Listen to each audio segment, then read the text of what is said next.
English grammar అంటే అది ఒక సబ్జెక్టు కాదు మిత్రమా, లాజికల్ గేమ్.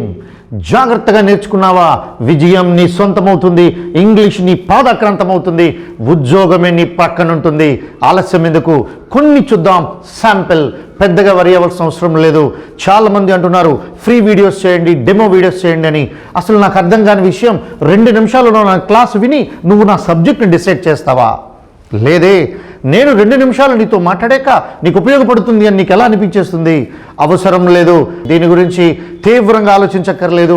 ముందడుగు వేయండి. మేబీ మీకోసం ఎంత వర్క్ చేస్తున్నామో మీకే అర్థమవుతుంది. అందరిలా నేను బోర్డు పైన ఎక్కడో చెప్పడం లేదు. చాలా టీమ్ ఎఫర్ట్తో మేము వర్క్ చేస్తున్నాం. దానికి కారణం ఆ డిపార్ట్మెంట్లో ఉద్యోగం నీ సొంతం కావాలి, అది మేము చూడాలి. నీ విజయంలో మా పాత్ర చాలా ఎక్కువగా ఉండాలి. That is called as line share. చూద్దాం శాంపిల్గా కొన్ని బిట్స్ని మీకోసం ఇస్తాను. ఏం ఉండబోతున్నాయి, ఎలాంటివి ఉండబోతున్నాయి, ఏమి వరి అవ్వాల్సిన అవసరం లేదు. ఫర్ ఎగ్జాంపుల్, అందరూ కూడా ఒక ఆర్టికల్స్ తీసుకుందాం. కేవలం ఏమంటారంటే సార్ స్పెల్లింగ్ చూస్తాను, ఆన్సర్ రాస్తాను అని. ఇదిగో ఒక్కసారి చూడండి, ఈ స్పెల్లింగ్స్ చూడండి. యూరోపియన్, ఈ వచ్చింది, యూ వచ్చింది, వోవెల్స్ అని ఏ అని కొంతమంది, అంబ్రెల్లా యాన్ అని కొంతమంది, యూనివర్సిటీ ఏ అని ఎలాగో చెప్తూ ఉంటారు.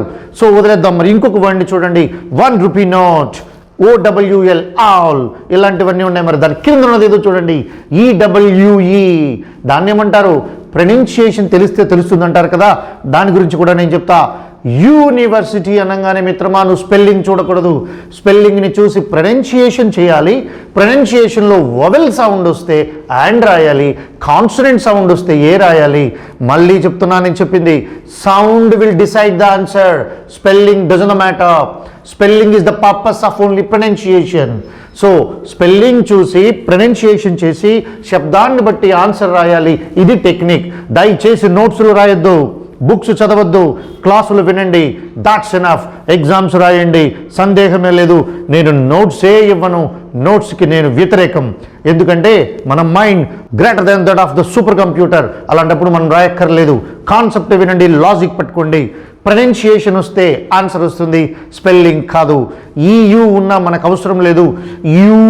యూ అని అంటే కాన్సనెంట్ సౌండ్, యూ అంటే consonant sound, literally vowel sound, practically consonant sound. అర్థమవుతుందిగా? సో యూ అని వచ్చింది కాబట్టి ఆలస్యం చేయక్కర్లేదు, కాన్సనెంట్ సౌండ్ ఏ పెట్టండి. ఆ తర్వాత చూడండి, అంబ్రెల్లా, ఆ అంటే అక్కడ వోవెల్ సౌండ్ అండ్ రాయండి. చాలా సింపుల్గా ఇలా రాసేయవచ్చు ఏ ఆన్సర్స్ అయినా. ఇదిగో చూడండి, 1 రూపీ నోట్, 1 డే మ్యాచ్, అనాల్, ఆ వచ్చింది కాబట్టి ఇక్కడ 1 రూపీ నోట్, 1 డే మ్యాచ్ దగ్గర చూస్తే ఓన్లీ ఓ అనే స్పెల్లింగ్ ఉండొచ్చేమో, కానీ ప్రొనౌన్సియేషన్లో వా, యా, రా, లా, వా. అర్థమైంది కదా? వా వచ్చింది కాబట్టి ఏ రాశాం, అంతే. మరి తర్వాత చూద్దాం, ఈడబ్ల్యూఈ అంటే దాని pronunciation you, a strong female shape. సందేహమే లేదు. ఆ స్ట్రాంగ్ ఫిమేల్ షిప్ అనే సింగులరే కాబట్టి యూ అంటున్నాం కాబట్టి ఏ రాయాలి, అయ్యూ. ఇలాంటివి ఎన్నో బ్లాంక్స్తో మీ ముందుకు వస్తాను. నెక్స్ట్ కొన్ని శాంపుల్ బ్లాంక్స్ కూడా చూద్దాం. చూడండి, dash Gandhi is the father of the nation. మిత్రమా ప్రొనౌన్సియేషనే కాదు, అసలు గాంధీ అనేది ప్రాపర్ నౌన్ కదా.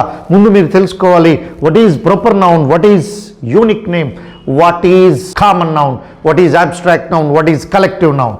వీటికి తేడా తెలిస్తే మన వీడియోస్లో స్పష్టంగా చెప్పాను, సందేహమే లేదు.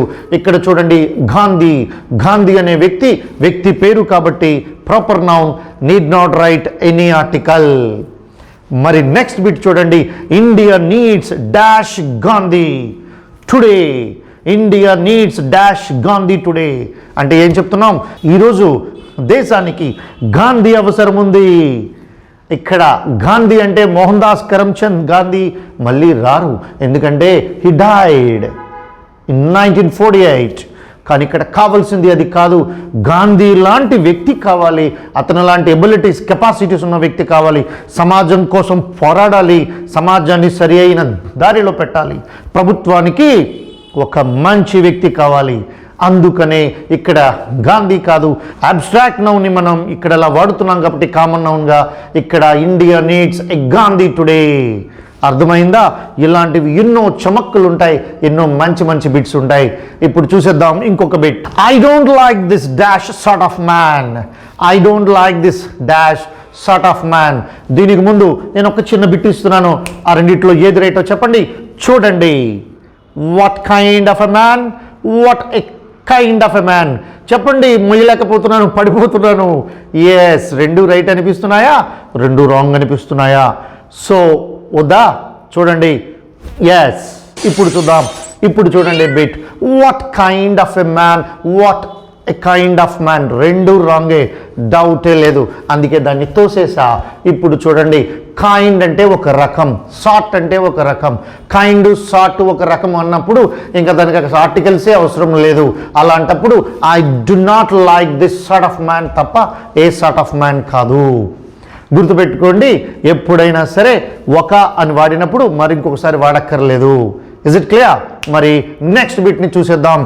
There are millions of stars in dash space. Next బిట్ని చూడండి. I try to park my car but dash space was too small. ఇప్పుడు ఆన్సర్ ఏమై ఉంటుందో చెప్పండి. ఎస్, ఫస్ట్ చూడండి, there are millions of stars in dash space అంటే no article. ఆ space అంటేనే ఎంటీ, ఆకాశంలో కొన్ని వేలు ఉంటాయి, లక్షలు ఉంటాయి, కోట్లు ఉంటాయి. మరి రెండోది చూద్దామండి.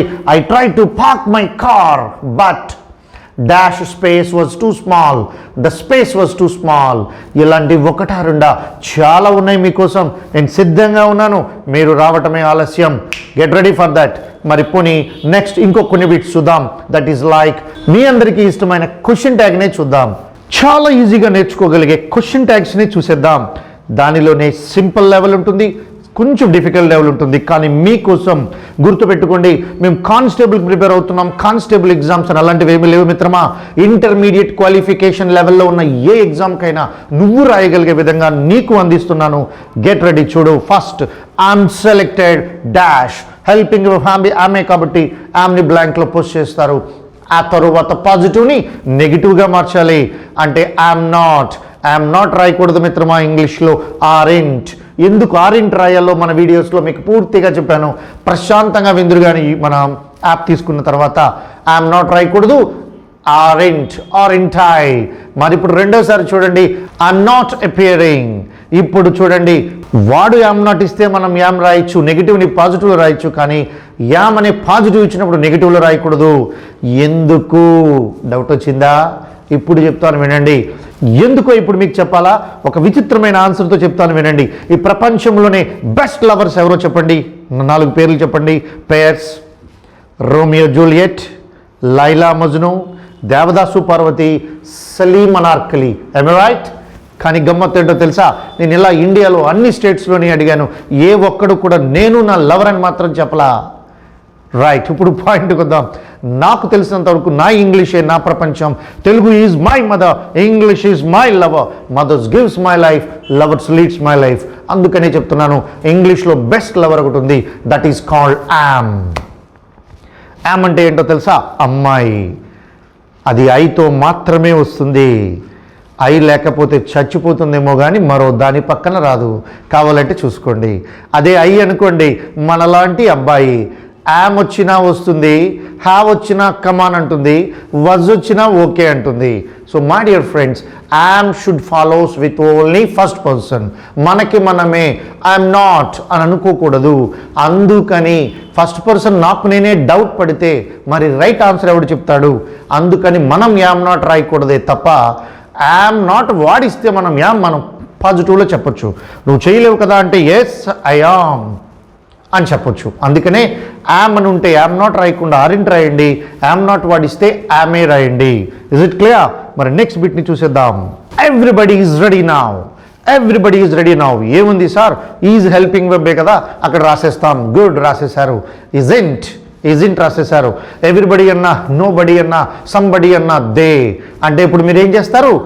ఇజింట్ దే అని రాస్తారు. ఇంగ్లీష్లో ఎక్కడైనా ఈజ్కి దే ఉంటుందా? అందుకనే దాన్ని మనం ఆరింట్ దే.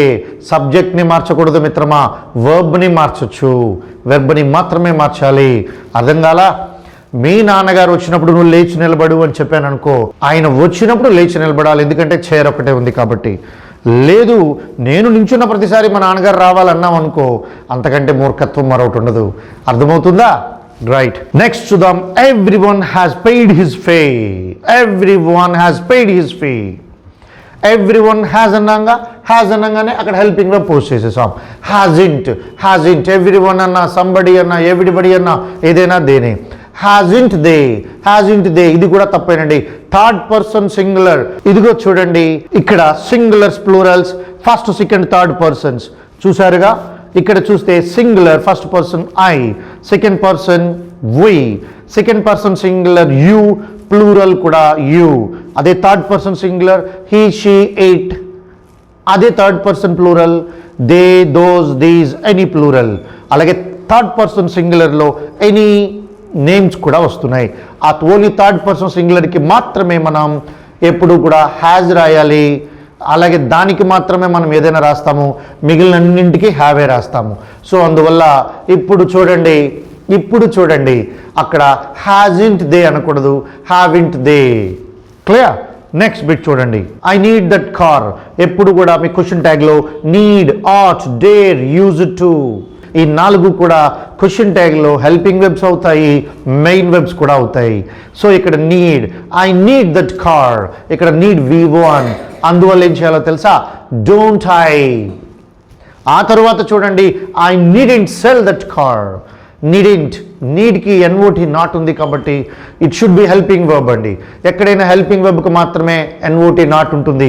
ఈజింట్, ఆమింట్, ఆరింట్, వజింట్ ఉంటుంది. కానీ ఎక్కడైనా డాన్సింట్, సింగింట్, వాకింట్ ఉంటాయా? ఉండవుగా. నీడింట్ ఉంది కాబట్టి హెల్పింగ్ వర్బ్ కాబట్టి మనం నీడ్ ఐ. సింపుల్. నెక్స్ట్ బిట్ని చూడండి. Let's go there. లెట్ అనగానే స్టార్ట్ అయింది వర్బ్తో అని అర్థం. సో అప్పుడేమవుతుందో తెలుసా? Compulsory imperative sentences. Imperative sentence starts with let, there is no negative form. Let us ఉంటే షెల్ వి, లెట్ పక్కన ఏదున్న ప్రొనౌన్, ఎలాంటి ప్రొనౌన్ ఉన్నా విల్ యూ. లెటస్ అని ఉంది కాబట్టి let's go there, shall we. Let me finish this walk. Let me ఉన్నా కూడా అక్కడ విల్ యూ, లెటర్స్కి తప్ప మిగిలిన దేనికైనా will you A. Is it clear? Last బిట్ను ఒక్కసారి చూడండి. Have some more rice. ఇది చాలా మంచిదండి. హ్యావ్ సమ్ మోర్ రైస్ అనేది ఎక్కడ ఎక్స్ప్లెనేషన్ ప్రాపర్గా ఉండదు. మీకోసం నేను ఒరిజినల్ ఎక్సర్సైజ్లో చాలా డీటెయిల్డ్గా చెప్పాను, షార్ట్ ఫామ్లో చెప్తాను. మీ ఇంటికి ఒక అతిథి వచ్చాడు అనుకోండి, కరెక్ట్గా భోజనం టైంలో వచ్చాడు, సార్ రండి భోజనం చేయండి అని చెప్తారు. కూర్చున్నాడు, ఇంత గిన్నెతో అన్నం తెచ్చారు, వడ్డించారు, తిన్నాడు, వడ్డించారు, తిన్నాడు, మళ్ళీ వడ్డించారు, తిన్నాడు. అప్పుడు మీ ఫీలింగ్ అది కడుప, కొంచాల చెరువ, ఇంత తినేస్తున్నాడు ఏమిట్రా అని మీకు అనిపించి బయటికి సార్ చాలు కదా, ఇంకొద్దు కదా, మనిషి అన్నవాడెవడు తినలేడు కదా అని అనగలమా? అలా అంటే మనం మనుషులమా? చూసారా? అప్పుడు మనం ఏమనాలి? కొంచెం వేసుకోండి సార్, కొంచెం వేసుకోండి సార్, కొంచెం వేసుకోండి సార్. దాన్ని ఇంగ్లీష్లో have some more sir, have some more sir, have some more sir. ఇప్పుడు చెప్పండి, దానికి నెగిటివ్ ఫామ్ ఉంటుందా? ఉండదు. ఈ ఎక్స్ప్లెనేషన్ మన దగ్గర మాత్రమే దొరుకుతుంది ఫ్రెండ్స్. ఇది అనుభవంతో వచ్చిన సబ్జెక్ట్. బుక్స్తో వచ్చే వయసు ఎప్పుడో దాటిపోయింది. అనుభవాన్ని పంచడానికే మేము ముందుకు వచ్చాను. అందుకే దీని answer will you. Is dash the committee. ఏదొక్కసారి చెప్పండి. Is in the committee, of the committee, on the committee, under the committee. మీకేమనిపిస్తుంది? ఈజ్ ఇన్ ద కమిటీ అనిపిస్తుందా? లేదు సార్, ఆన్ ద కమిటీ అనిపిస్తుంది. వెల్, వచ్చిన వాళ్ళు ఉండొచ్చు, రాని వాళ్ళు కూడా ఉండొచ్చు. రాని వాళ్ళు నేర్చుకోండి, వచ్చిన వాళ్ళు మిగిలిన వాళ్ళకి నేర్పండి. అదే కదా మన ఆశయం. మనుషులం అంటే ఏంటో తెలుసా? To live, let it be live. My dear friends, is on the committee అంటే ఆయన కమిటీకి పైన ఉన్నాడు అని కాదమ్మా. అలా అనుకుంటే ఈజ్ ఇన్ ద కమిటీ అంటే కమిటీకి కిందనున్నాడు అని వస్తుంది. అవేవి కాదు. ఆన్ ద కమిటీ అంటే is one of the member of the committee. ఆ కమిటీలో ఆయన ఒక సభ్యుడు అని అర్థం అన్నమాట. క్లియర్? గుర్తుపెట్టుకోవాలి. ఒక్కొక్క ప్రిపోజిషన్కి ఒక్కొక్క పర్పస్ ఉంటుంది. తర్వాత చూద్దామండి. Is sitting dash the chair. చూసారా? ఇదొక చైర్. ఈ చైర్లో మనం వచ్చి కూర్చోమన్నాం. ఇప్పుడు చెప్పండి, is sitting on the chair కదా. ఇప్పుడు చూడండి, is sitting dash the chair. ఇప్పుడు చెప్పండి, is sitting in the chair. ఇక్కడేమో is sitting on the chair అన్నా, is sitting in the chair అన్నా. ఏంటి తేడా? ఈ చైర్కి హ్యాండిల్ లేదు, ఈ చైర్కి హ్యాండిల్ ఉంది. అందుకనే ఈ sitting in the arms chair, ఈ sitting on the chair. Arms అనే ఒక్క వర్డ్ ఆన్సర్ని మార్చేస్తుంది. ఇది కుర్చీపై కూర్చో, ఇది కుర్చీలో కూర్చో. ప్రిపోజిషన్ని లాజికల్గానే నేర్చుకోండి. నోట్స్లు రాయొద్దు, ఏ పుస్తకాలు చదవక్కర్లా. జాగ్రత్తగా మంచి క్లాసెస్ వినండి. మంచి బుక్ అయితే ఖచ్చితంగా చదవండి. చదవటం వల్ల ఎప్పుడైనా లాభమే ఉంటుంది. నెక్స్ట్ బిట్ చూడండి. She died dash cancer. ఎన్నిసార్లు రాశాం సార్ అంటారు. నా ఉద్దేశం ఈ బిట్ చెప్పాలని కాదు. ఈ బిట్ వెనక ఒక మంచి లాజిక్ ఉంది. షీ డైడ్ ఆఫ్ క్యాన్సర్, డౌటే లేదు. క్యాన్సర్ అనే ఒక రోగం వల్ల చనిపోయాడు కాబట్టి ఆఫ్ రాసాం మిత్రమా. ఇక్కడ గుర్తుపెట్టుకోండి, ఎవరైనా సరే డిసీజ్ వల్ల చనిపోయినా, ఇల్నెస్ వల్ల చనిపోయినా, హంగర్ వల్ల చనిపోయినా, స్టార్వేషన్ వల్ల చనిపోయినా, లేదు షేమ్ వల్ల చనిపోయినా, గ్రీఫ్ వల్ల చనిపోయినా ఆఫ్ రాయాలి. తెలుసా? ఏది సార్ అన్నీ ఉన్నాయా? అంతేనా? ముందు వీటినేంటో తెలుగులో చెప్తాను. మీకు అసలు ఫస్ట్ తెలుగే రాదు. మీ మదర్ టంగ్ తెలుగే కానీ మీకు తెలుగు తెలియదు. షల్ ఐ ప్రూవ్ చేస్తాను చూడండి. ఇదిగో మీకు చూపిస్తున్నాను. బోర్డ్, దీన్ని తెలుగులో ఏమంటారు? ఎస్ ఎట్ తెలియలేదు కదా. పోనీ ఇదిగో చూడండి, నోట్బుక్. బుక్ని తెలుగులో ఏమంటారు? పోనీ వదిలేద్దాం, మార్కెట్ని తెలుగులో ఏమంటారు? అనుకుంటాం తెలుగు వచ్చని, రాదు. మదర్ టంగ్ వస్తేనే who are good at mother tongue they can able to learn foreign languages. అదే ప్రాబ్లం అన్నమాట అంతదాకా. రైట్, ఇప్పుడు చూడండి. మొదటిగా చెప్పింది ఇల్నెస్, అనారోగ్యం. మెంటల్ ఇల్నెస్, మానసిక అనారోగ్యం, మానసిక రుగ్మత. డిసీజ్, వ్యాధిగ్రస్తం. స్టార్వేషన్, క్షుద్బాధ. హంగర్, ఆకలి. గ్రీఫ్, విచారం. షేమ్, అవమానం. ఇవి కారణాలు. వీటితో చనిపోతే ఆఫ్ రాయాలి. మరి నెక్స్ట్ చూడండి. వూండ్ వల్ల చనిపోయినా, ఇంజురీ వల్ల చనిపోయినా, ఓవర్ ఈటింగ్ వల్ల చనిపోయినా, ఓవర్ డ్రింకింగ్ వల్ల చనిపోయినా మనం రాయాల్సింది ఆఫ్ కాదండి, ఫ్రమ్. చూసారా? Cause of death will decide preposition. Preposition decide చేస్తుంది cause of death. Cause of death కూడా డిసైడ్ చేస్తుంది ప్రిపోజిషన్. ఈ రెండింటికి అవినాభావ సంబంధం ఉంది. అంతేనా? ప్రతిరోజు బీపీ షుగర్ వల్ల ట్యాబ్లెట్ వేసుకునేవాడు కనుక వేసుకోకపోతే, వాడు అజాగ్రత్త వల్ల చనిపోతే త్రూ అని రాయాలి. దేశం కోసం చనిపోతే ఫర్ అని రాయాలి. ఉద్యోగంలో చనిపోతే డై ఇన్ హ్యార్నెస్ అని రాయాలి. ఒకటా రెండా? ఎన్నో ఉన్నాయి. కమాన్ రండి మిత్రమా, ఆలస్యం చేయబాకండి. కొన్ని వేల రూపాయల జీవితంలో వృధా చేస్తూ ఉంటాం. ఈ ఎగ్జామ్లో ఉన్న ఇంగ్లీష్ అనే ఆబ్స్టికల్ని ముందుకు తోసుకొని మీ ముందుకు వస్తుంది. దాన్ని క్రాస్ చేసుకుని బయటకు వస్తారు. చెప్తున్నాను, నా మాట నమ్మండి. ఉద్యోగం మీ సొంతం అవుతుంది. యూనిఫామ్ మీ ఒంటిపై ఉంటుంది. మీ శాలరీ మీ అకౌంట్లో ఉంటుంది. కానీ మీ గుండెల్లో A to Z క్లాసెస్ ఉంటాయి. సందేహమే లేదు. ఆలస్యం చేయకండి. మన యాప్ని డౌన్లోడ్ చేసుకోండి.